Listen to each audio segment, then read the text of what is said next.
Hermanos, hay casos extremos en que el ser humano lleva a cabo en este mundo.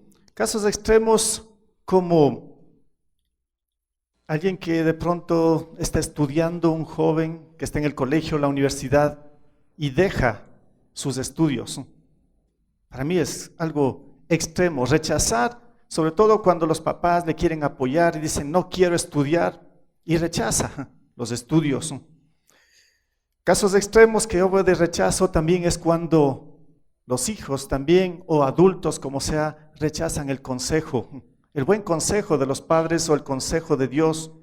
O los hijos que rechazan a los padres, o los padres que los rechazan a los hijos, que los abandonan, que los dejan. Rechazos del esposo hacia la esposa o viceversa. Rechazo también de la familia que deja abandonando el hogar. Muchos que rechazan la verdad, muchos que rechazan la justicia, muchos que rechazan la corrección, la disciplina. Pero muchos que rechazan a Jesús.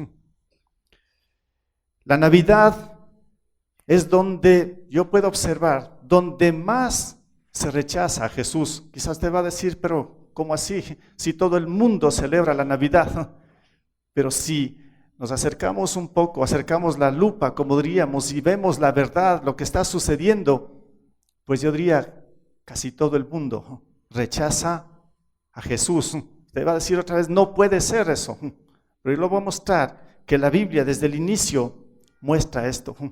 Muestra que en todo tiempo y en todos los momentos la humanidad rechaza a Jesús.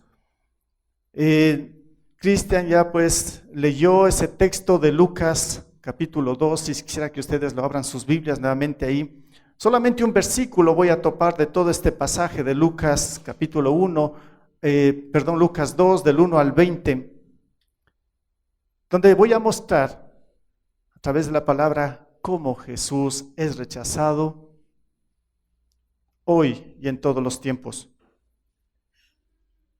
Pero en medio de todo ese rechazo podemos ver que el amor, la gracia, la bondad y la misericordia de Dios está ahí. La palabra mismo nos dice, pero allí donde abundó el pecado, sobreabundó la gracia. Por el amor de Dios, por ese gran amor que tiene Dios hacia el mundo, Él vino y se hizo hombre, porque Él nos ama. En Lucas capítulo 2, ¿sí? Solo dije voy a leer por el tiempo también, solo una pequeña parte. Lo que quiero mostrar en esta mañana es justamente esto, el rechazo a Jesús. Y quisiera que vayamos al versículo 7, Lucas 2, versículo 7. Así que dio a luz a su hijo primogénito, lo envolvió en pañales y lo acostó en un pesebre, porque no había lugar para ellos en la posada. Con este versículo a mí me muestra tres cosas, tal vez una cuarta que voy a mostrarles en esta mañana, y quiero ser rápido en esto. En primer lugar, vamos a ver la llegada de Jesús al mundo. ¿Sí me ayudan con esto? No. Bueno, la llegada de Jesús al mundo. Según Isaías, ¿no pasa? Bueno, ahí tenemos. Según Isaías y según los profetas, ya fue anunciado de la llegada de Jesús, de la llegada del Salvador al mundo. Muy conocido también este versículo de Isaías capítulo 9, versículo 6, donde nos dice, porque nos ha nacido un niño, se nos ha concedido un hijo, la soberanía reposará sobre sus hombros y se le darán estos nombres: Consejero admirable, Dios fuerte, Padre eterno, Príncipe de paz. Bueno, esto es lo que nos muestra Isaías, pero el resto de profetas también lo anunciaron de que Dios, el Salvador, iba a venir a este mundo. Cuando vamos a los evangelios, podemos ver ahí, cuando digo que la llegada de Jesús está aquí, ha venido al mundo, los evangelios nos muestran con más precisión, con más exactitud, todo lo que se refiere a Jesús. Y cuando Jesús estuvo acá, él mismo dijo que era el Cordero de Dios. Bueno, esto dijo Juan el Bautista, ¿no? Aquí el Cordero de Dios que quita el pecado del mundo. Jesús dijo, yo soy el buen pastor, el pan de vida, la luz del mundo, la resurrección y la vida, la verdad, la fuente de vida. También la Biblia nos dice que Jesús es Emmanuel, Dios con nosotros, es el verdadero Rey, el Señor, el Salvador y el Dios que muestra su amor. Todo esto está en la palabra, está en Antiguo, Nuevo Testamento. Pablo dice, Él es el Rey eterno, el inmortal, la imagen del Dios invisible, el creador de todas las cosas, la cabeza de la iglesia. Todo dice que fue creado por Jesús y para Él. Miren, la llegada de Jesús a este mundo es espectacular, única en todos los tiempos. La llegada de Jesús a este mundo. Ahora, sabemos que Él es el Rey de Reyes, el Señor de Señores, el que dio su vida por nosotros ahí en la cruz, el que es el Dios, como digo, el Creador, el Dios eterno. Jesús es todo. ¿Qué hacemos nosotros cuando alguien importante va a llegar a nuestra casa? Quizá nos preocupamos un poco, quizá preparamos una buena comida, quizá limpiamos la sala. Bueno, el resto lo dejamos, la sala, con tal que esté limpio, porque alguien importante va a llegar a nuestra casa. Lo recibimos. Pero ¿qué tal si una persona importante llega a nuestra ciudad, a nuestro país? Un buen gobernante, todo el pueblo lo espera, todos hacen quizá una fiesta, preparan todo esto porque llega alguien importante. Pero cuando llegó el creador del mundo, el soberano, el dueño de todas las cosas, ¿cómo fue la llegada? ¿Quién le recibió? ¿Quién estaba atento? Pues vamos a ver que no fue nadie, absolutamente nadie. La llegada de Jesús al mundo, más bien tenemos un versículo que nos muestra Juan mismo, vino a lo que era suyo, pero los suyos no lo recibieron. Esa fue la llegada de Jesús a este mundo.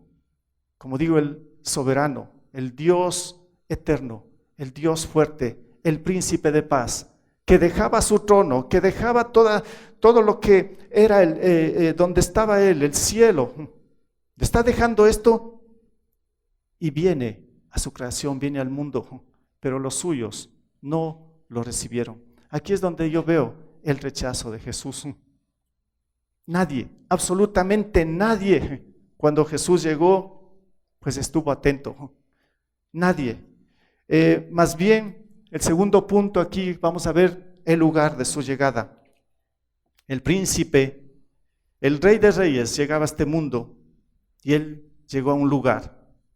Ahí nuevamente el versículo 7, así que dio a luz a su hijo primogénito, lo envolvió en pañales y lo acostó en un pesebre, porque no había lugar para ellos. La segunda parte está ahí, dice que lo envolvió en pañales y lo acostó en un pesebre. Ese fue el lugar de la llegada de Jesús. Ahora, si usted está pensando, diría, bueno, si yo hubiese tenido esa oportunidad, si yo hubiese estado en ese momento, hace 2000 años, cuando esta pareja de jóvenes esposos estaban buscando un lugar para que nazca el Redentor del mundo, si yo hubiese estado ahí, yo si hubiese abierto la puerta de mi casa, no sé cuál sería el pensamiento ahora. Yo sí tal vez dejaría cualquier cosa, desalojaría a los huéspedes y sí daría un lugar para Jesús. No sé cuál hubiera sido su reacción hace 2000 años también, si usted sería uno también de Belén, donde llegaba esta pareja de esposos, donde el Redentor tenía que nacer. ¿Cómo era este lugar? ¿Cómo era este lugar? Nos habla de que nació en un pesebre. Ese pesebre es donde comen los animales, es en un establo, no es como lo pintan ahora, ¿sí? Esos pesebres, esos lugares tan bonitos, tan limpios, lleno de luces, con tantas cosas. Pues pensemos hace 2000 años donde estaba naciendo Jesús, el lugar de su llegada no es, como digo, como se lo pinta ahora. ¿Cómo era este lugar? Bueno, pensé en algunas cosas. Pensando en ese tiempo, pues ese lugar seguramente era frío, era aislado, era con mal olor, era oscuro. Así pienso que era ese el lugar donde iba a nacer el Salvador, el lugar de su llegada. Y esto me muestra este lugar frío, aislado, con mal olor, oscuro. Esto para mí es una muestra de lo que es el mundo, a dónde estaba llegando Jesús. Jesús no estaba llegando a algo perfecto, sino algo muy, muy oscuro. Lo que es el mundo donde estamos nosotros y lo que somos nosotros mismos. Esto para mí es una muestra de que Jesús estaba llegando a ese lugar oscuro, a ese lugar frío, aislado, con mal olor, oscuro. Miren, estas características que yo pongo son para mí lo que representa el mundo. Un mundo frío sin amor. El ser humano no tiene amor. El ser humano por eso es que está tan,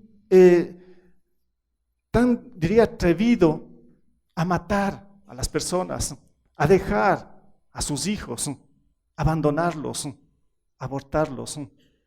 No es que ese es un lugar frío, sin amor. Eso me muestra, a ese lugar está llegando Jesús, a un lugar frío, donde no hay amor, un lugar aislado, está aislado de la población, porque ese es el establo, no tenían al lado de la casa, esto era afuera. Eso me muestra también un mundo egoísta, lo que nosotros somos, muy egoístas, que solo buscamos para nosotros y no para los demás. A ese mundo estaba llegando Jesús, a un mundo aislado, a un mundo con mal olor, con cosas mundanas, porque todo lo que es pecaminoso, todo lo que hace el ser humano en contra de Dios es pecado y esto es ofensa a Dios y esto yo podría comparar con un mal olor. Huele mal el pecado.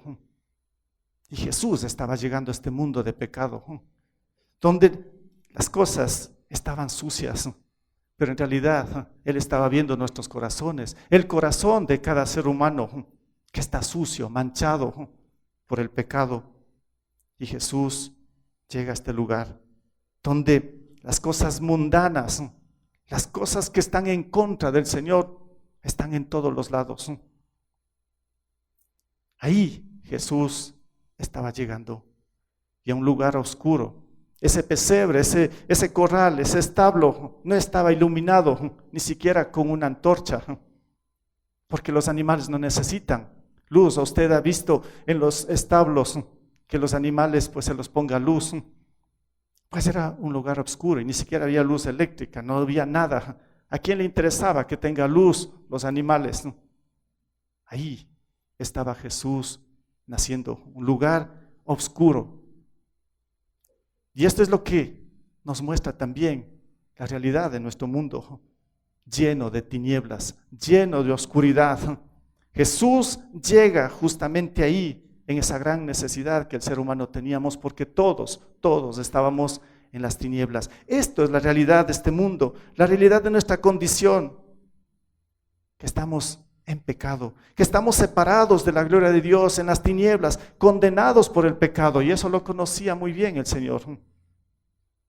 Si no, pues ¿por qué nos llegó a un lugar limpio, a un lugar donde iba a ser bien atendido, a una buena clínica, un hospital donde había especialistas para que María dé a luz? No había absolutamente nadie. Fue rechazado Jesús desde su nacimiento, rechazado por el mundo, rechazado por todo lo que es esta sociedad, este mundo donde estamos. Yo lo veo así como llegó Jesús, despreciado, como dice la palabra, rechazado por la humanidad. En tercer lugar, no hay lugar para Jesús. Y eso nos dice la tercera parte, repito todo el versículo. Así que dio a luz a su hijo primogénito, lo envolvió en pañales y lo acostó en un pesebre. Y aquí, porque no había lugar para ellos en la posada. No había lugar para Jesús. Increíble, impresionante. El dueño de toda la creación que nos dio todo, pero nadie le da un lugar a Jesús. La pregunta aquí es, ¿por qué no hay lugar para Jesús? ¿Por qué no hay lugar para Jesús? Y aquí quiero detallar algunas cosas. En primer lugar, porque el ser humano es cómodo. Ya me imagino, hace 2000 años, la gente está llegando ahí para llevar a cabo ese censo, todos están buscando comodidad, una buena cama, porque todos eran de lejos, todos están ahí preocupados, todos quieren ganar también más centavos, más dinero, aprovechándose de la circunstancia. Todos quieren comodidad, todos quieren un lugar caliente, todos quieren llegar a ocupar el mejor lugar de todos los que estaban viajando. Pero ahí llegaba otra vez esta pareja de esposos jóvenes, en el vientre de María, el Redentor. No hay lugar. Buscaban, no hay lugar. No hay lugar para Jesús por la comodidad. Pero, ¿qué tal hoy en día para nosotros? Es lo mismo. No hay lugar para Jesús, porque por la comodidad que el ser humano busca, porque nadie quiere incomodarse, porque cuando damos lugar a Jesús, Él hace de nosotros siervos, y nadie quiere ser siervo, más bien quiere que le sirvan, porque Jesús hace de sus seguidores siervos, y por eso nadie busca a Jesús, porque solo el ser humano busca comodidad. No hay espacio para Jesús. La siguiente, ¿no pasa otra vez?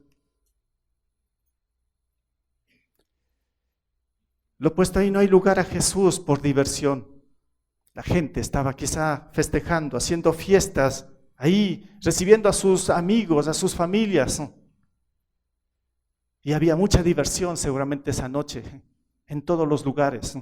Había mucha gente. Todos estaban sumergidos en todo esto. Pero ¿qué tal para nosotros?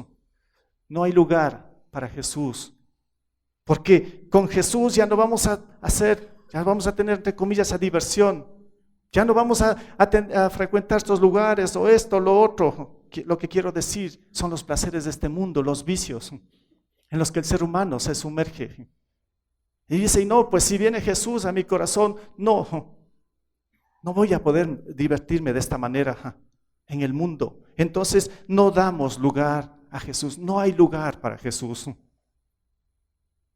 No solo la diversión, sino que también la idolatría.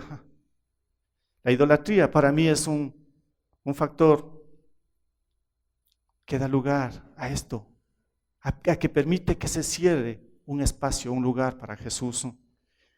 Solamente ahí la idolatría en este pueblo era el dinero, porque querían aprovecharse de la circunstancia, como dije hace un momento.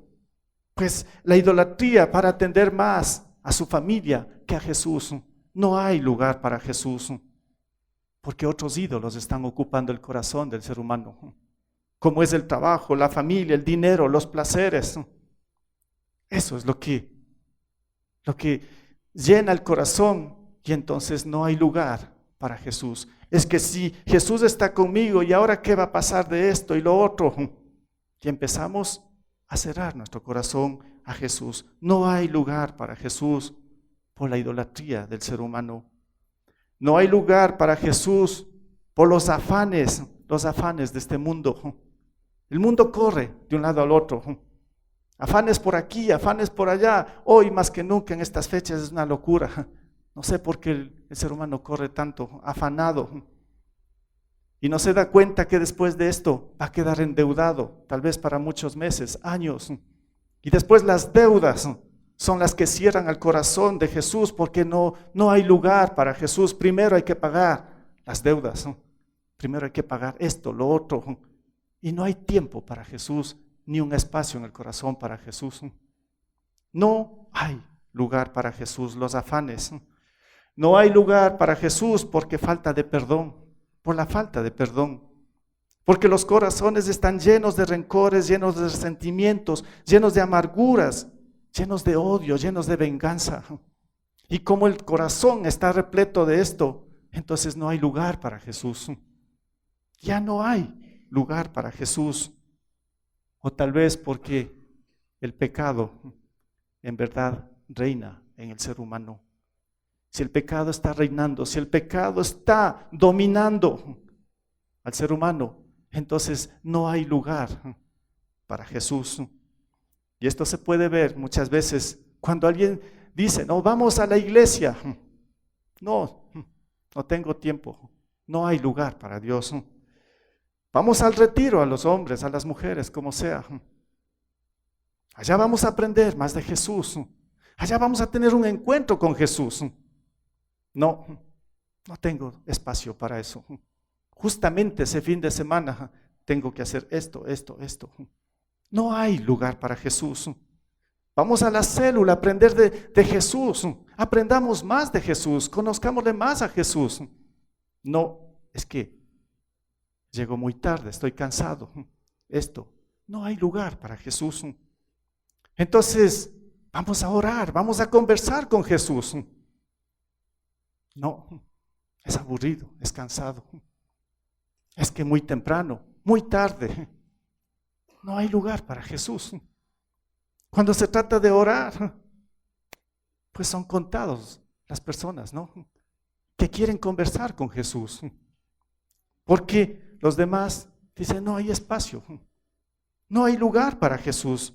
Entonces, si ven que casi siempre estamos rechazando a Jesús, yo les digo, incluso los que dicen ser cristianos, ojo, los que dicen ser cristianos rechazan a Jesús. Claro, es que es así. Porque el verdadero cristiano nunca va a rechazar a Jesús. ¿Me entiende esto? Yo quisiera que medite un poco en esta situación en cuanto a esto que es la realidad en la que estamos. Empecé diciendo que hoy en estas fiestas el más rechazado va a ser Jesús. Y tal vez en hogares de cristianos también lo van a rechazar.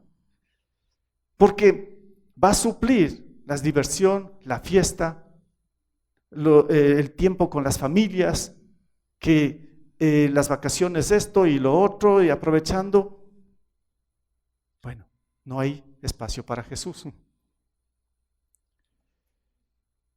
Bueno, hermanos, ¿qué está pasando? Esto ha sido la realidad de todos los 21 siglos de historia desde que Jesús vino a este mundo. Desde los inicios, a lo suyo vino y los suyos no lo recibieron. Los suyos no lo recibieron. Si nosotros ahora decimos que somos cristianos es porque hemos abierto nuestro corazón a Jesús, entonces pues tenemos que dar todo el espacio de nuestro corazón, de nuestro ser, de nuestra vida a Jesús, el Redentor, el Salvador. Y por eso, hermanos, quizá en este punto un poco negativo, pero yo les dije, puse un punto 4. Bueno, el primer punto era la venida de Jesús por amor a nosotros. Pero hermanos,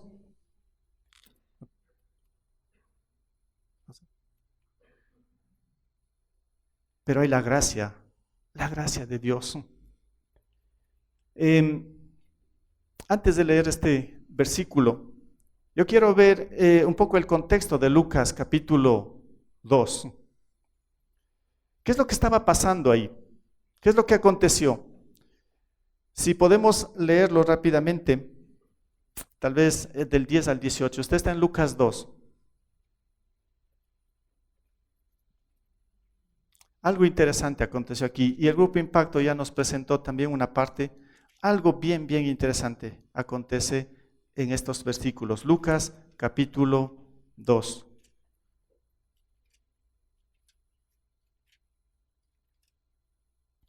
Versículo 10 en adelante.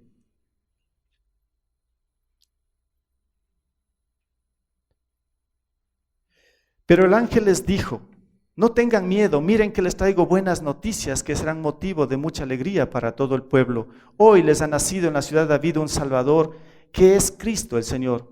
Este les servirá de señal. Encontrarán a un niño envuelto en pañales y acostado en un pesebre. De repente apareció una multitud de ángeles del cielo que alababan a Dios y decían, gloria a Dios en las alturas y en la tierra paz a los que gozan de su buena voluntad.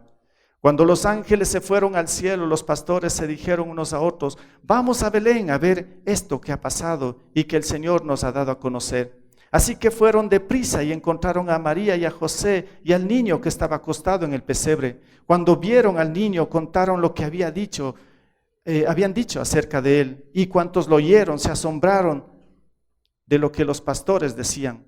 María, por su parte, guardaba todas estas cosas en su corazón y meditaba acerca de ellas. Y ojo aquí, los pastores regresaron glorificando y alabando a Dios por lo que habían visto y oído, pues todo sucedió tal como se lo había dicho. He puesto un cuarto punto, la gracia de Dios. ¿Saben cómo funciona esto? Jesús es el Salvador, está en ese lugar oscuro. Claro que Mateo nos va a mostrar que ahí estaba la estrella, eso es lo que daba luz, y esa era la señal. Pero yo quiero mostrar aquí la gracia de Dios. Ellos están solos, Jesús está solo. Y Dios tiene que usar a los ángeles, y los ángeles tienen que ir, en este caso, donde unos pastores, y le dice, vayan a ver lo que está pasando allá. Dejen esto y vayan. Ellos insistieron, los ángeles, así que estos pastores dijeron, bueno, vamos a ver qué es lo que está pasando. Y cuando ellos llegaron ahí, pues palparon de la realidad del anuncio de los ángeles. Y ellos contemplaron, y ellos se llenaron de gozo y comunicaron a los demás. Pero el versículo 20 que ahí quiero que lo pongamos mucha atención, dice: los pastores regresaron glorificando y alabando a Dios por lo que habían visto y oído, pues todo sucedió tal como se lo había dicho. Estos primeros testigos, que no fueron impulsados porque ellos quisieron, sino Dios los movió. Dios como si los empujó: vayan donde Jesús, vayan ustedes. Dios estaba usando estos ángeles. Para mí esto es la gracia de Dios, porque ningún pecador aquí en la tierra busca a Dios. Eso dice Romanos. No hay ni uno solo que busque a Dios, no hay uno solo justo, porque todos están descarriados. Entonces Dios tiene que derramar su gracia para que nosotros nos acerquemos a Jesús. Si estamos acá es por la gracia de Dios, porque Él nos ha acercado a Jesús, porque ninguno de nosotros hemos buscado. Es por la gracia de Dios. Y me muestra aquí estos pastores. Estos fueron los primeros testigos, pero repito, no porque ellos buscaron.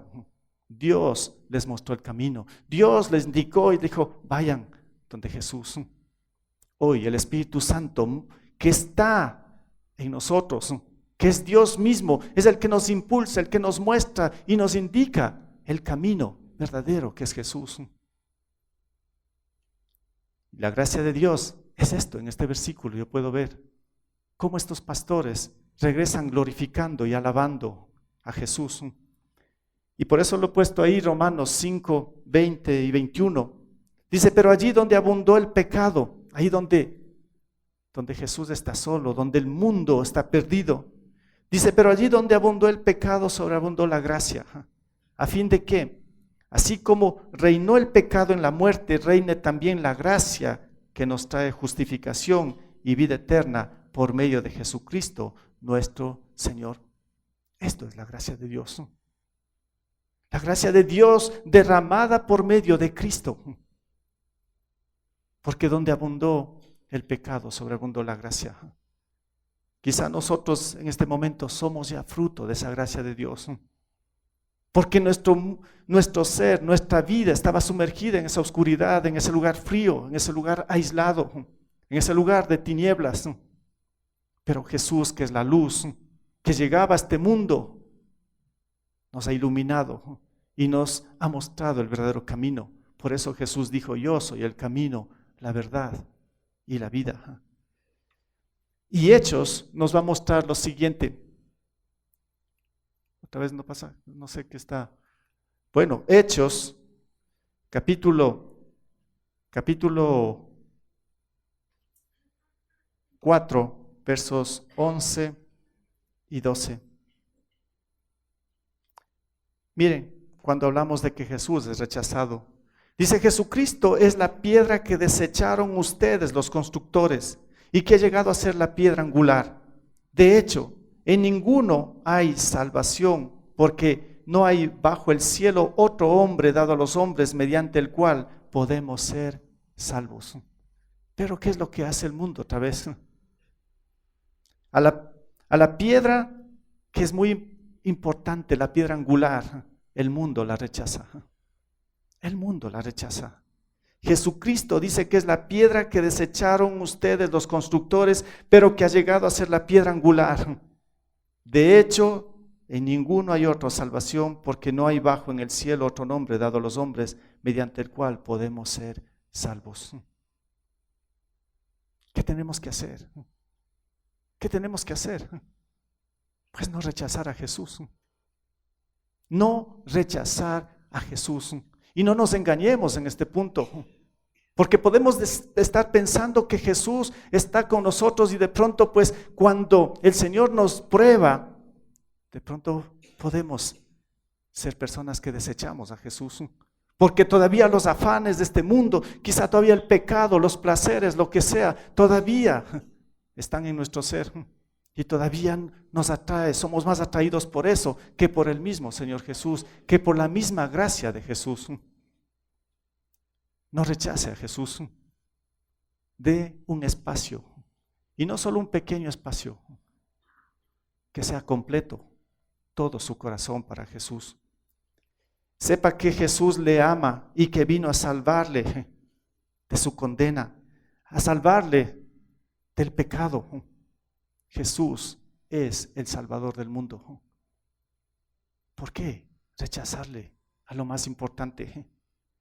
Lo que el ser humano, el pecador, hoy tiene que arrepentirse de su pecado y creer solamente en Jesús como el Señor y el Salvador de su vida. Este fue el mensaje de Jesús cuando vino. Para eso vino Jesús. Él empezó a enseñar, a predicar el reino de los cielos. Se ha acercado, arrepiéntanse y confiesen que Jesús es el Señor y el Salvador. Hoy mucha gente solamente lo tiene cerca, Jesús, pero nunca ha confesado con su boca y con su corazón que Jesús es el Señor y el Salvador de su vida. O tal vez lo sabe en teoría, pero todavía no ha llegado a su corazón. Déjenme decir que hoy en día, lamentablemente, hay iglesias repletas, llenas, pero muchos todavía no tienen a Jesús, no dan lugar a Jesús. Todavía Jesús no es el centro de sus vidas. Todavía Jesús no es el Señor ni el Salvador. Hermanos, que en este día no salgamos de este lugar sin antes haber recibido al Señor Jesucristo como nuestro Señor y Salvador. No sé cómo está su vida, no sé cómo está su ser, pero quiero que lo analice. Pero la gran pregunta, sobre todo en ese punto 3,